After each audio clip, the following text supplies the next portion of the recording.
Hello student, स्वागत है आपका एक और नए वीडियो में।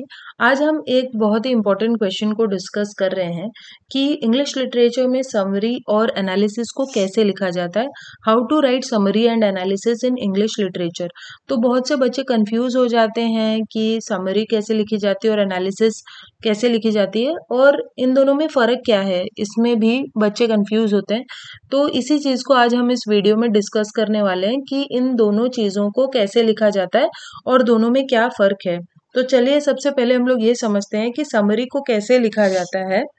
तो समरी बेसिकली स्टोरी की एक ब्रीफ अंडरस्टैंडिंग होती है, जहाँ पर हम लोग स्टोरी में क्या डिस्कस हुआ है, क्या बताया गया है, क्या मेन पॉइंट है, क्या इंपॉर्टेंट पॉइंट्स है, उन्हें हम लोग लिख देते हैं शॉर्ट में। तो जब समरी को लिखा जाता है तो जो राइटर होता है, यानी कि जो स्टूडेंट जो समरी लिख रहा है, उसे अपने ओन वर्ड्स यानी अपने ओन शब्दों में बताना है कि नॉवेलिस्ट ने या ड्रामेटिस्ट ने उस स्टोरी में, उस नॉवेल या ड्रामा में क्या बताया है, अपने खुद के शब्दों में हमें बताना होता है, इन आवर ओन वर्ड्स। तो जो समरी है वो उस सोर्स से, यानी जिसकी भी आप समरी लिख रहे हो, उस ओरिजिनल सोर्स से समरी हमेशा छोटी रहेगी। ऑब्वियसली नॉवल जितनी बड़ी नहीं हो सकती या ड्रामा जितनी बड़ी नहीं हो सकती, वो शॉर्ट होती है, typically just a few sentences, बस हम उसमें कुछ सेंटेंसेस ही लिखते हैं।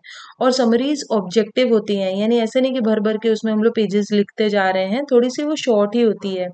तो जो समरी है वो मेन आइडिया को कन्वे करती है, और समरी में जो राइटर है वो अपने खुद के व्यूज नहीं देता है, वो कमेंट नहीं करता है उसके ऊपर, इवेल्युएट नहीं करता है, वो सब चीजें एनालिसिस में आती हैं।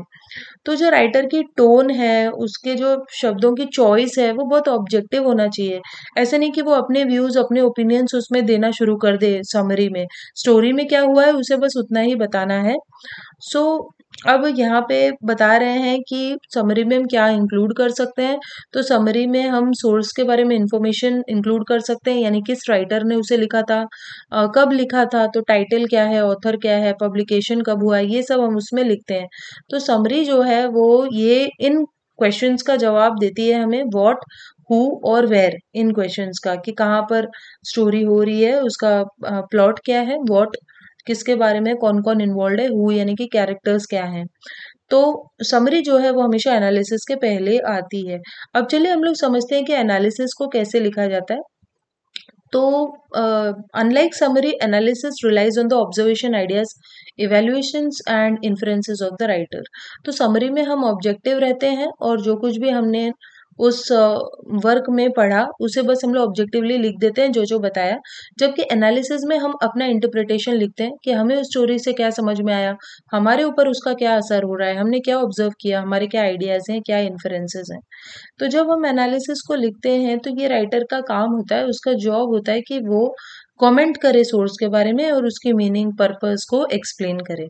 तो एनालिसिस हमेशा सब्जेक्टिव होता है और समरी हमेशा ऑब्जेक्टिव होती है। तो हाँ, ये काफ़ी इंटरप्रिटेटिव है एनालिसिस करना, हमें इंटरप्रेट करना है कि स्टोरी या पोएम क्या बताने की कोशिश कर रही है इनडायरेक्टली। इसके बाद फिर यहाँ दिया गया है कि when writing analysis your job is to break your source into smaller pieces और एलिमेंट्स। तो जब हम एनालिसिस कर रहे होते हैं तो हमारा काम है कि उस पूरे वर्क को हम लोग छोटे छोटे हिस्सों में बांटें और फिर उसे एग्जामिन करें और उनका मतलब बताएं। तो एनालिसिस एक तरह का इंटरप्रिटेशन है। उन पीसेस, छोटे छोटे वर्क के जो पीसेस हमने किए हैं उनको हम इंटरप्रेट कर रहे हैं, उनके मीनिंग को समझा रहे हैं।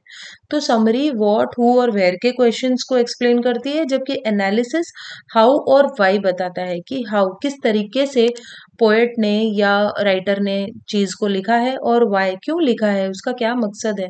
तो जो एनालिसिस है वो हाउ और व्हाई को हमें समझाता है।